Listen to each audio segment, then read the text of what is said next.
Hey guys, welcome back to another video. मैं हूं सृष्टि Agarwal and you're watching your favorite channel Unicom. जैसे कि हमने इंट्रोड्यूस की थी एक नई सीरीज जिसमें मैं आपको सीए फाउंडेशन इकोनॉमिक्स के नए मॉड्यूल में जो भी चेंजेस हुए हैं including the concepts and the new questions वो सब कवर करवाने वाली हूँ. सीरीज में पहला वीडियो ऑलरेडी जा चुका है. अगर आपने नहीं देखा है तो ऊपर दिख रहे आई बटन को क्लिक करें और वीडियो को देखें. And now today is the time for the second video in this new series for Business Economics CA Foundation. आज के इस वीडियो में मैं आपको चैप्टर फर्स्ट, जो फर्स्ट चैप्टर है हमारा इकोनॉमिक्स का, उसमें जो भी क्वेश्चंस ऐड हुए हैं न्यू मॉड्यूल में उनको कवर करवाऊंगी. So we will solve all the 11 additional questions which have been incorporated in the new module. पुराने मॉड्यूल में 35 क्वेश्चंस हैं, नए मॉड्यूल में 11 और क्वेश्चंस ऐड ऑन किए गए हैं. So let's get started without wasting any time.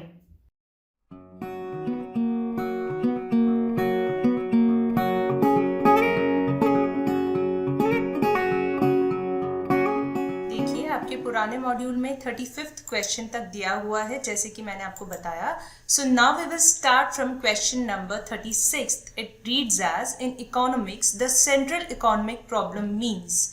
Central economic problem का मतलब क्या होता है इकोनॉमिक्स में. So output is restricted to the limited availability of resources. हम जानते हैं resources are limited, they are finite, whereas wants are unlimited और इनफाइनाइट. ठीक है, सो ऑप्शन ए तो करेक्ट लग रहा है. आगे ऑप्शंस पढ़ते हैं और फिर अपना आंसर डिसाइड करते हैं. नेक्स्ट देखिए ऑप्शन नंबर बी, सी और डी क्या कहते हैं. Option B, C, D reads as consumers do not always have as much money as they would wish. ठीक है, सो कंज्यूमर्स के पास उतना पैसा नहीं होता हमेशा जितना वो चाहते हैं. ठीक है, बट लॉ ऑफ स्कैरसिटी से कोई रिलेशन नहीं है.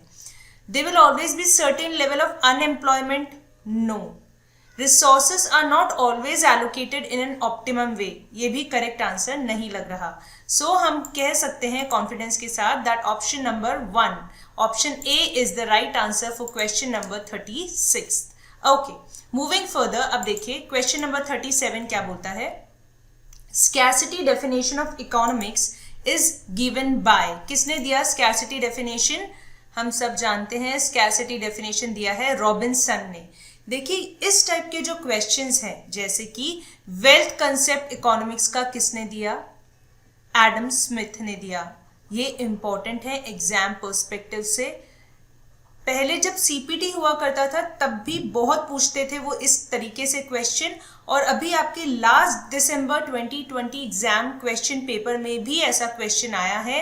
And again for your surprise नए मॉड्यूल में इन्होंने इसी तरीके से 2-3 क्वेश्चंस ऐड किए हैं. So they become important all in all.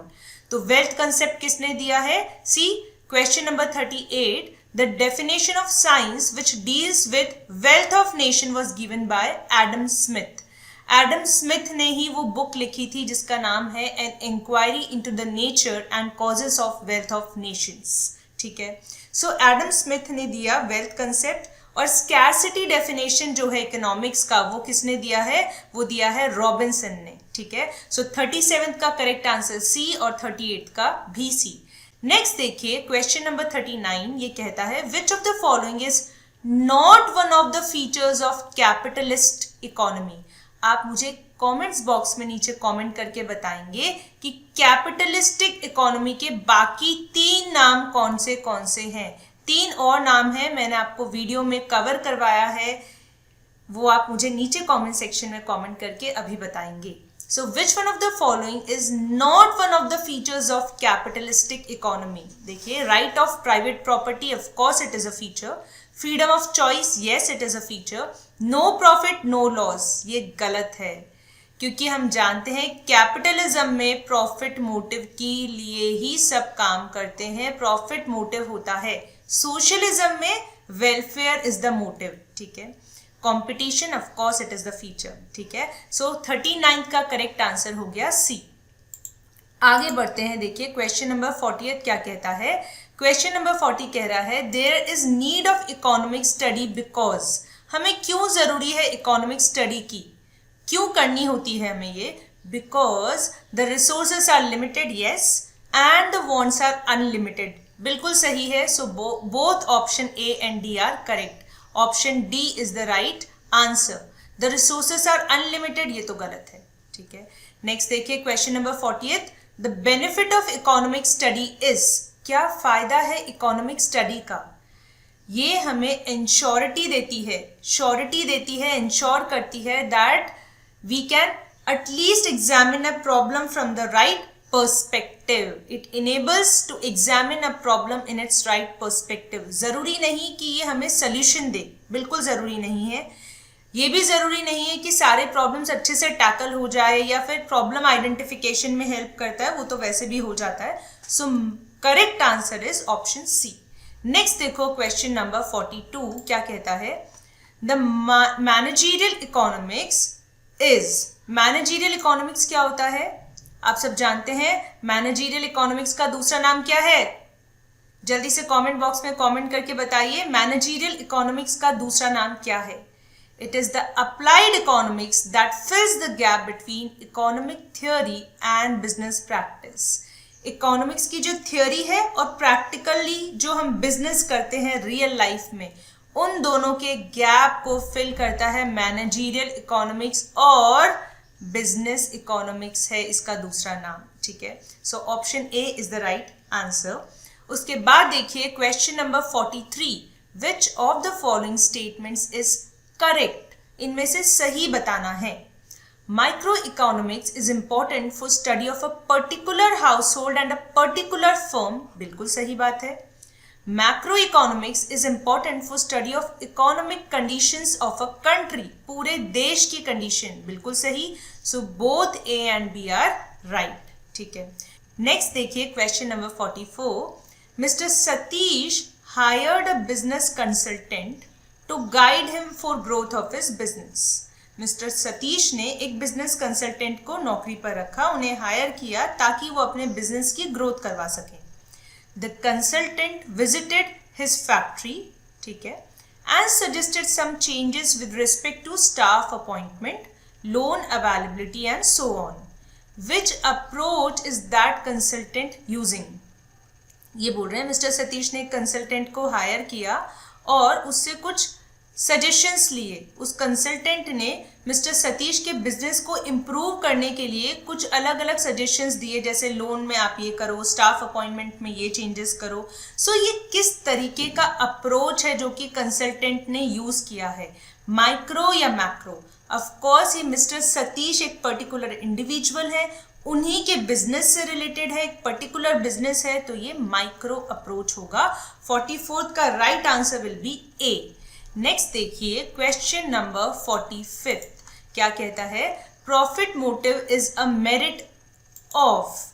मतलब प्रॉफिट मोटिव जो है वो कौन से टाइप ऑफ इकोनॉमिक सिस्टम का मेरिट है? मेरिट का मतलब क्या होता है? एडवांटेज है. ठीक है.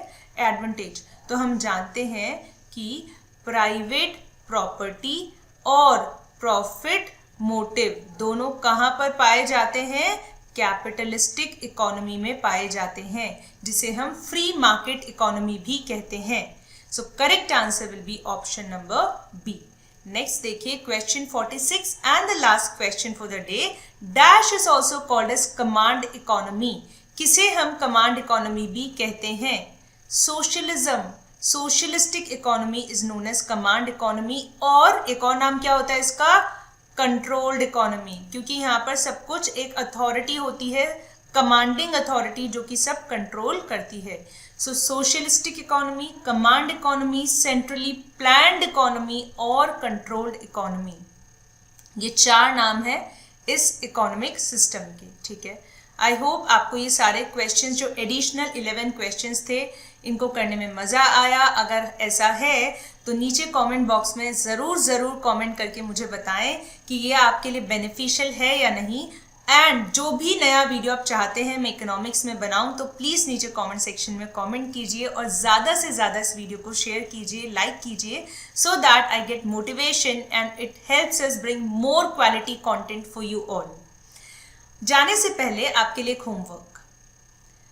आप मुझे नीचे कमेंट सेक्शन में कमेंट करके बताएंगे कि ये जो मैं आपसे कुछ क्वेश्चंस पूछ रही हूँ ये किसने दिए। जैसे मैं आपसे पूछूं अगर कि सोशलिस्टिक जो कंसेप्ट है इकोनॉमी का वो कौन लेकर आया, ये आप मुझे बताएंगे। सोशलिस्टिक कंसेप्ट कौन लेकर आया।